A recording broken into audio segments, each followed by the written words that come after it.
Hi everyone and welcome to Gallery Teachers Masterclass. I'm Fiona and today I'm going to be talking about how to raise your professional profile.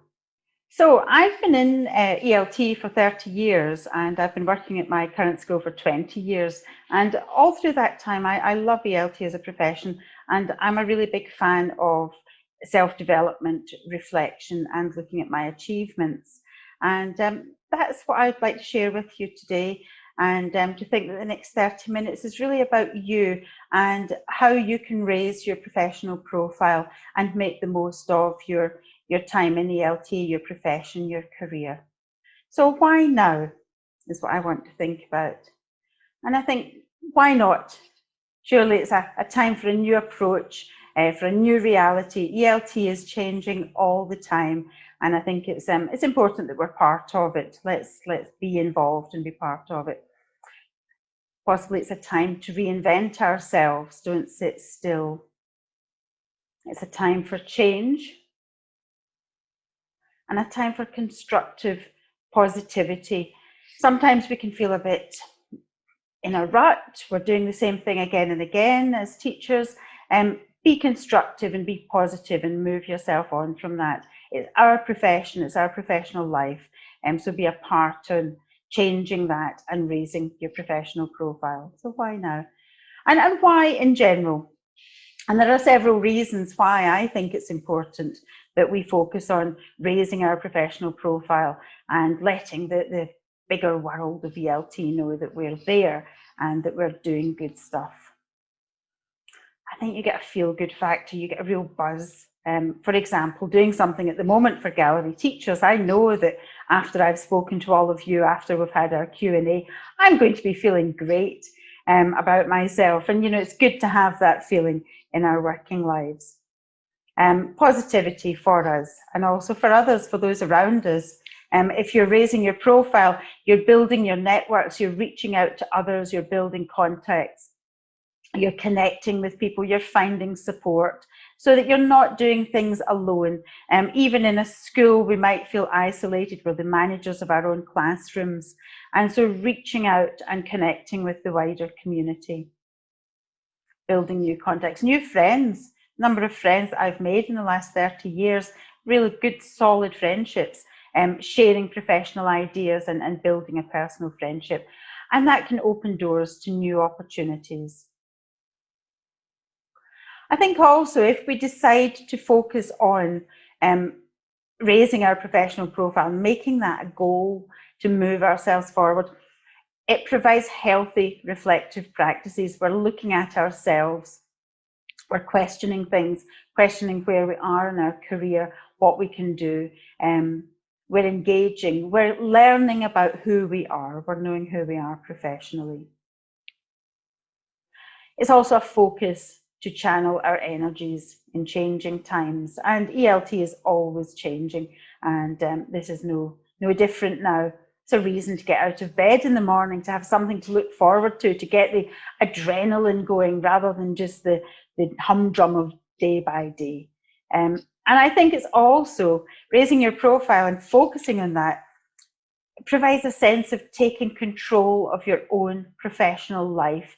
You're being proactive, you're being led by yourself rather than by others and following your own interests.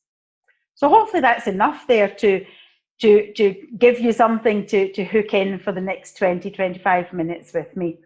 And in raising your professional profile, I'm going to break this into 3 easy steps. And these are things that have worked for me and continue to work for me. You may find that some of them are useful, some of them you may not like the idea, or you might decide to change. I'd be really interested to know afterwards as well in the Q&A what works for you and what things you might adapt. So step 1. And my first point really is to get to really know yourself professionally, and also, of course, that taps into the personal you. And for those of you who have heard me speak before, I talk a lot about getting to know your team, getting to know your staff, getting to know your students in order to get the best from them. But that also extends to getting to really know yourself. Recognizing your strengths, your achievements, your capabilities, your USPs, your unique selling points, what makes you different in this huge profession, and what makes you stand out, identifying them. And with that, I would say, don't be modest. This is a time for you. Nobody's going to know, so really believe in yourself. Don't be modest. Throw modesty out the window for this. And what I would like to do in order to do this, in order to get to know yourself, step one is really, it's looking at two useful tools that I'm going to introduce you to. And these are two tools that have worked for me. And I do suggest that you try these. They're not time consuming. And the first one is to SWOT yourself. You might have heard of a SWOT analysis before, but this is about swotting yourself rather than some problem that you're trying to solve. And for those of you that don't know, SWOT is looking at your strengths, weaknesses, opportunities, and threats. It's a really useful business tool, and it's one that students will often be aware of, but I'm suggesting that you look at yourself. And what I would say for this, you're trying to get to know your strengths, your USPs. So let's focus on the positives. Let's focus on the strengths rather than the weaknesses. And here I've identified 3 things that I think are my strengths, just to give you an idea. But hopefully when you do this, you'll have a box full of things, because remember, we're not being modest. And I believe I'm good at encouraging people and nurturing positivity. I think I'm good at helping people recognize their strengths and opportunities. And hopefully you'll agree with me by the end of this session as well. I think I'm also quite good at thinking of alternatives, reinventing, pivoting, as they say, thinking of different alternatives for myself. And then opportunities. These are like future positives that your strengths can lead to. So I'm the principal of the school where I work in London, and I believe that with my team, I'm good at boosting team morale, and because I'm good at encouraging people. And I can continue to do that through hard times, through difficult times, not just the good times in the school and in the industry. For me, an opportunity is also to deliver freelance training, and that might be for you as well. And to look at different kinds of training, so to move away a little from ELT. And I've found in the past, and until now, I've moved further out of teacher training into academic management training, then looking at well-being as well, looking at student well-being and staff well-being. So diversifying in delivering the kinds of training that I do. And also an opportunity might be, in terms of thinking of alternatives, to look at a new qualification to help me diversify. And that might be something that you would think about as well. I know at the moment a lot of people are considering coaching and mentoring as ways of adding to their skill set in ELT, so doing new qualifications. So that gives you an idea of what a SWOT looks like. And I'm suggesting to you that don't hold back. Try this today. When we finish this session, why not set 5 minutes aside before you leave the room, before you start another task, and start this, because it really gives you an insight into yourself. And I'll tell you, I've done this before with rooms of people, and the smiles and the energy that you see in a room and that you feel in yourself when you take the time to write down what you identify as your strengths and what possible opportunities there are for you. We're very good to and very quick to look at the negatives and to look at the weaknesses in ourselves and in situations. So really focus on the positives here and get to know yourself. And come back to this, build it up. You can't just do this task in one go. Let it evolve over a week. A second tool, and this, my goodness, this is my favorite, and this is looking at your achievements and recognizing your achievements. Some of you who've attended workshops that I've delivered before may have heard me talk about this, but I'm going to set you a task. And this task, it looks big, but believe me, you will enjoy it. And the task is, over the next month, think of 250 achievements that you have had in your life. Write these down. It's an amazing, you feel so good when you do this. And to give you a bit of background, I did this 20 years ago, 21 years ago, before I came to work for my school now. And it was a way of building up my self-confidence in order to put myself back in the jobs market. And you start with the achievements that are closest to now, or the big achievements like graduating from university, finishing your TEFL course, successfully teaching your first proficiency class, etc., the ones that really stick out. But then what you find is, as you give yourself a month of building this list, it takes you further back into your mind and things that you'd forgotten about. You might remember that medal that you won at school, that competition that you entered, the praise that you got from a teacher that made you feel really good. You're going to really go back in your mind. I was finding that I was waking up in the middle of the night and adding to my list. And it also makes you see that everything that you do in your daily life is an achievement to be congratulated. And it gives you this power to see what you're capable of doing, because every day we are achieving so much. So if you do nothing else after today, please start this and build upon it. You don't need to share it with anyone if you don't want to. Just build it up and see how it makes you feel. And it really springboards you into a future of setting goals, professionally developing and raising your professional profile. And I think you've guessed, even from me talking about it now, it makes you feel such a buzz, so passionate, and such a feel-good factor about yourself.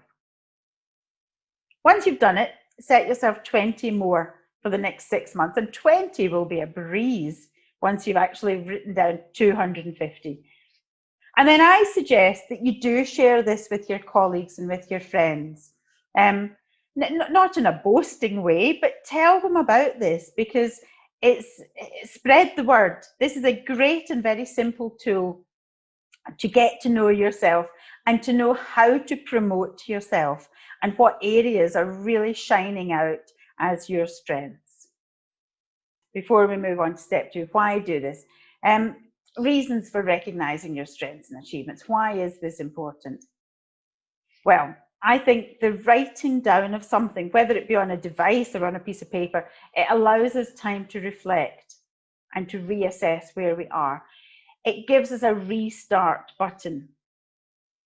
It allows you to focus, to plan, and to prioritize, to see what you're doing that maybe you don't need to do so much of. It allows you to consider your own direction and to take control of that. And it creates an incredible sense of pride and ambition. And who doesn't want that? I mean, I'm sure as teachers, as managers in the audience, academic managers, principals, very often our day-to-day can be a thankless job and we buzz from our students, but we need to find that sense of pride and really congratulate ourselves. And this is what this will do. And so therefore it energizes you and this pushes you forward to raise our profile, take a step further to evolving in our careers. So moving on to step 2. And step 2 is all about expanding our network. Now that we know ourselves, let's expand the network that we have, professionally and personally. Friends and colleagues, they do overlap. And we can look at this online and face-to-face. I think the two are interchangeable. And I'm going to provide you with some hints on how to expand your network. And the next slide is quite dense, but there's a lot of information here that I want to talk through. So hints on expanding your network. So the first thing, if we think about online, is to review your online profiles and the pages that you're on with fresh eyes. Are you being seen for the right reasons? And how can you change this? So maybe you're on Instagram, Facebook, LinkedIn, any different platform. Have a look as if you're a future employer. How do you think the world is seeing you? And is that what you want? And how can you actively change this and start to feed in? Are you the kind of person that just likes everything on your profile and on other people's profiles? Start to engage, start to take this in a direction that you want to be recognized for, based on the strengths and achievements and the areas of interest that you have just identified. Join groups, online and face-to-face. There are so many opportunities for us. Gallery Teachers, for example, is a perfect group to join. Join in, start talking on the forum, get involved. Also, of course, TEFL, the International Association of Teachers of English as a Foreign Language. British Council, ELT Footprint, just a few that come to my mind. Join these groups and start to see what the wider communities are talking about. But don't stop there. Start to engage in these groups as well, even when you can't be bothered. I don't know how you do social media. This is all mostly online at the moment, but sometimes it might work for you to decide to have half an hour a day to look on social media and to engage. And actively think about how you're going to do this. Be chatty, be helpful, build a support network for yourself. You'll find that soon people will start to recognize you, and you will start to build a network, grow a network, get to know people, make more friends, and therefore open more doors to opportunities for you. Online, you might reach out and you might feel more confident to reach out more than face-to-face. Start this today. Go away, have a look at my professional profile, my Facebook, my Instagram. Instagram's not very good, but LinkedIn, have a look, see what's happening. Add me, add others that are on today, and grow that network that you've got online. And this again will give you the confidence to take that face-to-face. Very often we can feel a bit shy or like we're intruding when we're in groups face-to-face. But imagine you're online and go up. People want to interact with each other. Reflect on your skills based on the two tools that I've just outlined and bring these into your chats. Now possibly is the time to be humble, though, not to sit and list your 250 achievements to somebody when you're chatting to them online. That's not the way to make a friend. But ask questions, seek meaningful professional discussions, get involved, offer support, offer help. We can all help each other. That's what a network is. We're building connections. And this is the start to you raising your professional profile. And then again, go that step further. Identify groups outside your immediate circle. And this lends itself very much again to online as well as face-to-face. I've noted down a few here that are not in my immediate remit of work, but I find really useful. Lead 50-50. If you don't know these, have a little Google. Lead 50-50 is a great networking group. Unimenta as well, or your local Chamber of Commerce. They're offering lots of different forums, different training. Get involved, go to the networking events. You don't know, you'll never know who you might meet. And it could open so many doors that you just weren't expecting. So don't hold back, push yourself forward. Joining management groups, coaching groups, marketing circles. Have a little look. Move outside your immediate circle. Poke yourself into these and see what's going on, what's being talked about. There are lots of overlaps and people are generally very welcoming. Something, again, I find very useful is to list your contacts, look at your existing network and look at it again with fresh eyes. How can you help each other? How can you collaborate? What opportunities are there for both parties? This takes time and it takes energy, but it works. It works very much. And following on from that, introduce friends to each other, tap into each other's networks. This opens doors to unexpected opportunities. So don't be shy with this. Again, online, maybe your inhibitions aren't there quite as much. Push yourself forward. People are welcoming and people like to help each other. I mean, I know that I have put in touch, I have a dog. I was out dog walking a couple of years ago, and we met a woman. She had a lovely dog as well. We got chatting. This woman's a photographer. I thought, what could she do for us? She ended up redesigning our website a few years ago. You just don't know what kinds of connections are there. So it's always thinking about what you can do for each other. There's a lot of information there. But I would also say 3 things. I would say be realistic, because there is a lot. Choose what you think would work for you. Don't overwhelm yourself. I'm a big believer in less is more, and really focusing on doing these things well. And finding what you're enjoying, what you enjoy. Don't do something that really isn't sitting comfortably with you. Less is more, and find what you enjoy and stay focused. So try 1 or 2 of these, and really I do believe that you will get great satisfaction from this. Oh, last thing there, play to your strengths and achievements, of course. But again, maybe steps 1 and 2 are enjoyable, doable. You're thinking, yes, that sounds great. I'm going to move on to step 3. So step 3, and step 3 is the part that really gives you that lift in raising your professional profile. Because step 3 is about taking action. Put yourself out there. Move out of what you're comfortable with. Go that step further. I always say, what do you have to lose? What's the worst thing that could happen if you put yourself out there? If you go into a group, a network that is not normally in your comfort zone, what have you got to lose? Generally nothing. I've often asked that when I've worked abroad. When I was younger, I went to work in Egypt, and then I went to work in Brazil, and I was fearless. I was nervous and excited, and I had lots of adrenaline. But I thought of myself as being attached to an elastic band, and the elastic band will bounce you back to your comfort zone if it's not working for you.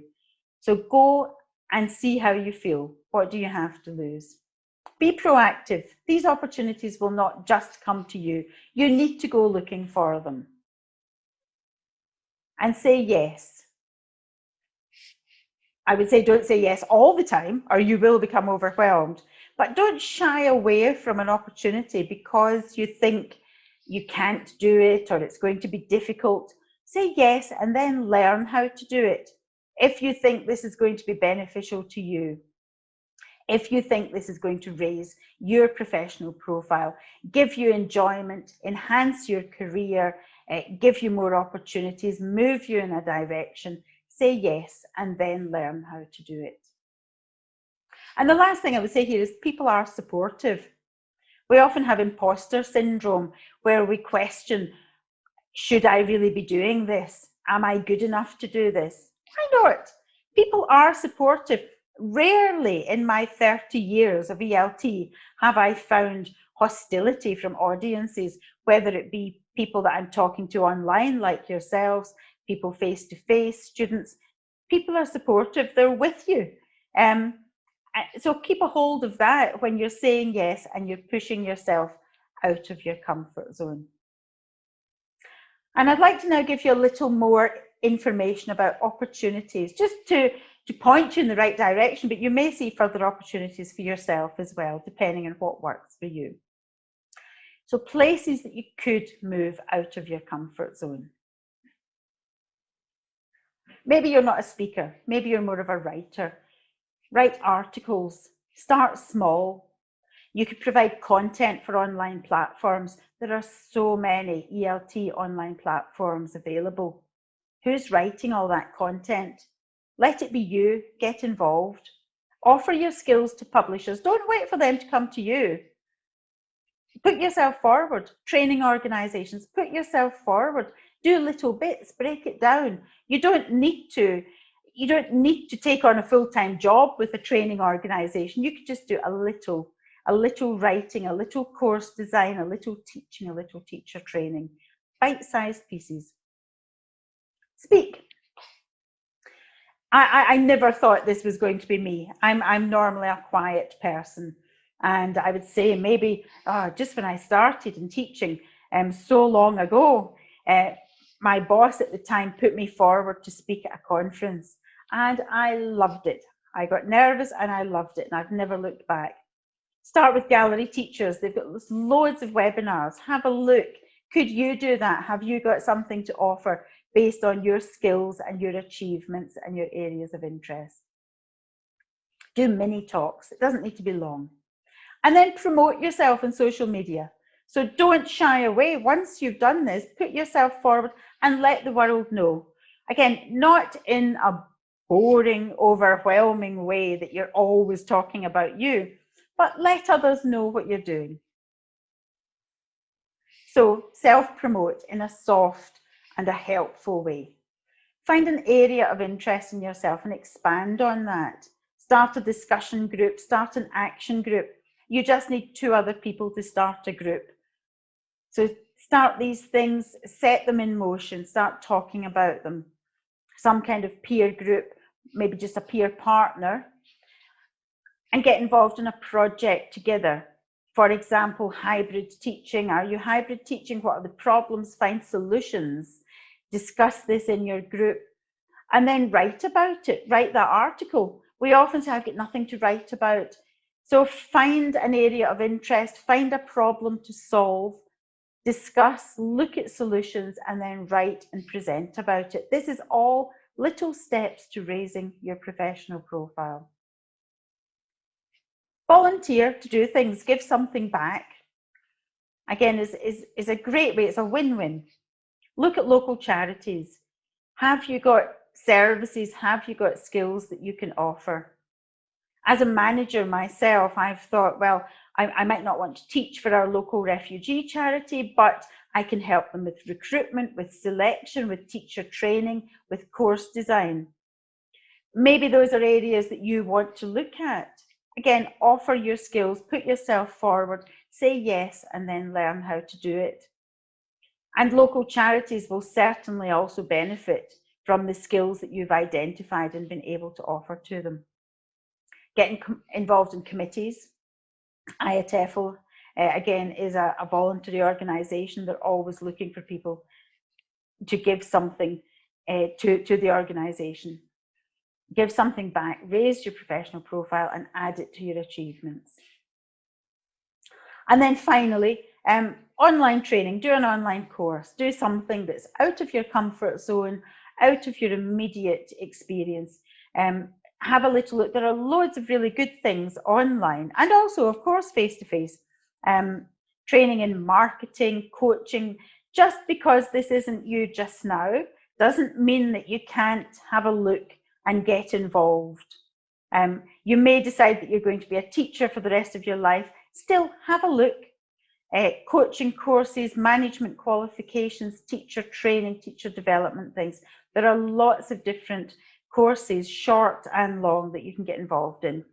I've put here pivot and diversify. Add strings to your bow. Again, this will only help raise your professional profile, keep your professional life interesting for you, and keep your career moving forward. Keep yourself employable. So,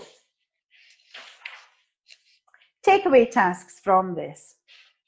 This is about taking time for yourself. It's about stopping and looking at where you are and where you want to go and how you could get there and how you can raise your profile. I would say take one thing away from this session to action. Hopefully you're taking more than one thing, but if you don't leave with anything, take one thing. Maybe there's 250 achievements. One thing that you think you could realistically try.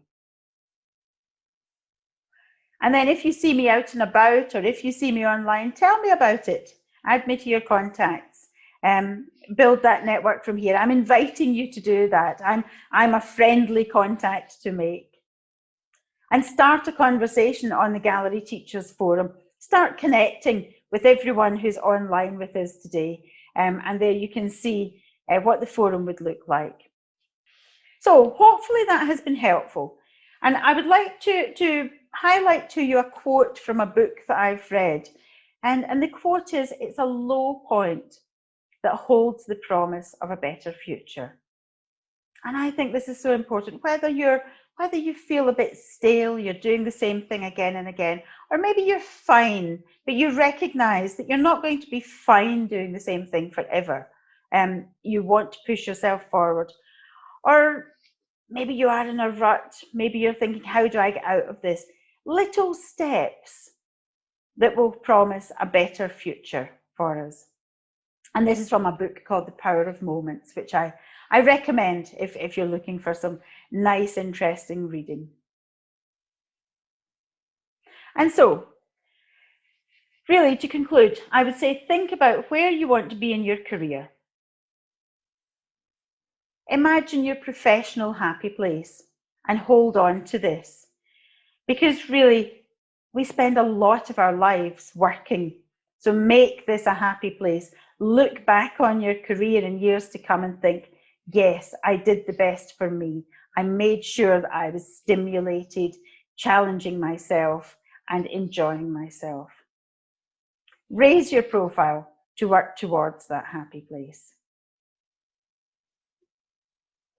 And here, just to give you a little example, my professional happy places. Here's my school here, the garden. And within I said to you, I've been working in the same school for 20 years now.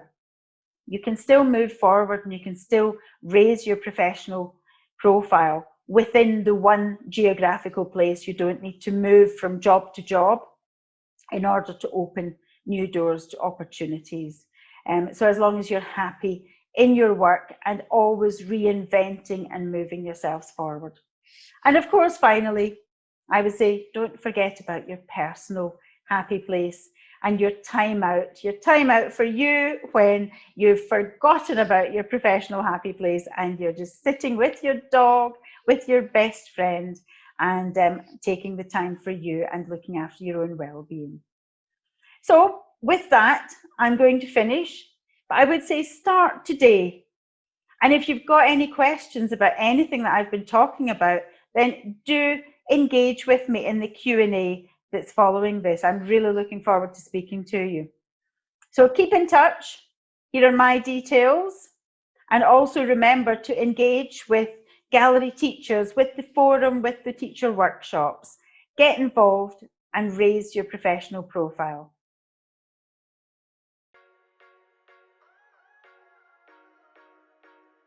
So I believe it's important for English teachers to raise their professional profile for many reasons. It keeps us motivated, stimulated, interested, engaged, learning. But it also builds new friends, new support, new relationships for us professionally. And it leads to opportunities and to change and to exciting times. I think it's good for our self-esteem as well. It really makes us feel good. And for those of us who work in schools and organisations, I also believe that it's good for the reputation of the organisation to have someone who is working on their own professional profile and bringing that back into the school. And what do you have to lose? Who knows where it may lead? You start by getting to know what you're good at and what you're interested in. To give you something to build upon. So you're looking at your strengths and what you're able to achieve and what your goals are. And this is such a good exercise in itself, as it boosts our confidence and our belief in ourselves. And then from there, I suggest that you look at how you can grow your networks and your contacts and where you want to go, what you can offer to the various networks that are out there within our profession. And being proactive, I think, is also, don't leave it till tomorrow. Do something today. Break it down into something small and do something today.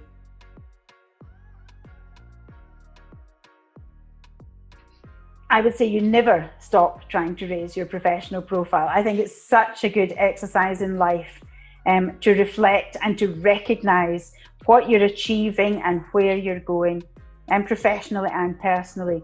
Set yourself new challenges. We're never too old. We've never been in the profession too long.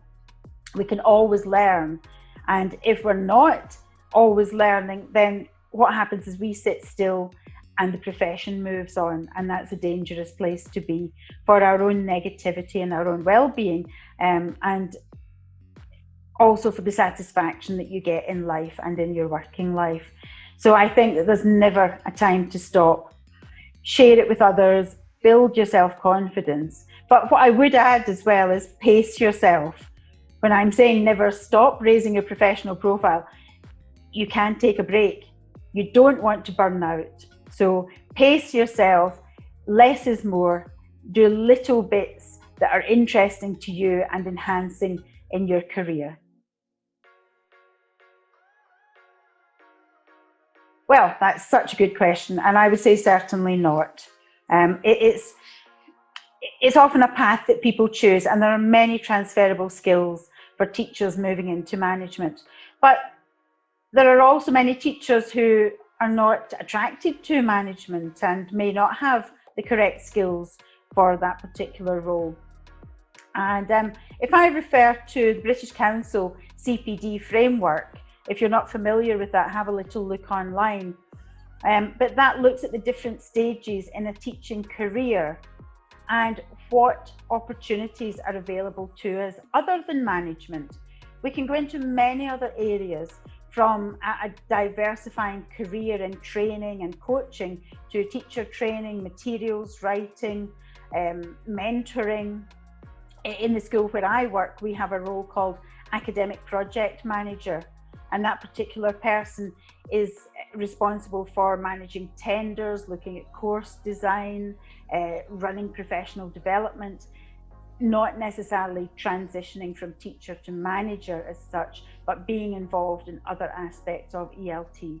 So I think there are lots of other opportunities out there. When we start to raise our professional profile as teachers, it will also bring to light what other opportunities are there for us.